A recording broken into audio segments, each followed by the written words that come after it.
Hi everyone, Rabbi Rosen here, hoping all is well with you, and I'm delighted to continue in our second installment of reflections on this month of Elul, the month that precedes Rosh Hashanah and Yom Kippur. Rabbi Zeren pointed out to us last week in her teaching how crucial this month is in preparing ourselves for the holidays to come, how indeed the very name of Elul speaks about the possibilities of bringing more love and contribution and giving into our lives. And in that vein, I'd like to continue on that theme by focusing on this, the shofar. Every morning during this month, we blow the shofar at the end of our morning service. And we do that as a way of truly preparing our hearts for the task of examination and of moving forward once the new year begins. But there's more to it than simply having that custom take place. As we pointed out before, writer Cynthia Ozick has demonstrated to us the power of how the shofar works. If you blow a note into the narrow end of the shofar, you get sound. If you try from the broader end, not much of anything at all.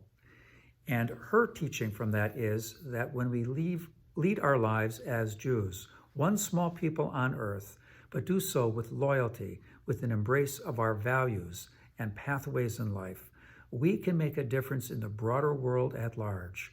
We can be agents of Tikkun Olam b'Malchut Shaddai, those who help to repair the world under God's sovereignty. And it's a beautiful insight on her part. I'd like to expand it, though, just to touch upon a couple of other things. How often is it that a small number of people living in one geographic location took it upon themselves to see a need and decided it was important to make a difference? They saw that an injustice was taking place, or they saw that there was a tremendous lacking of something in the community and said, it's up to us to make that difference. Everything from political Zionism to the civil rights movement in the United States and many other examples we could name so often began with just a small handful of individuals saying something needs to change. And by symbolically leading their lives from the small end of the shofar, they made a very mighty noise that ultimately would impact on so many others. And that really is our challenge, how we might see our lives as individuals, as families, as a network of small numbers of friends can make a big difference. We might doubt ourselves. We might think that nothing really can change from a tiny number, but that is how all change really begins.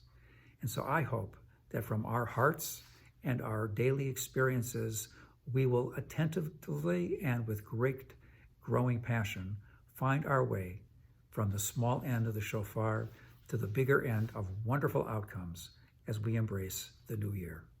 Shabbat Shalom.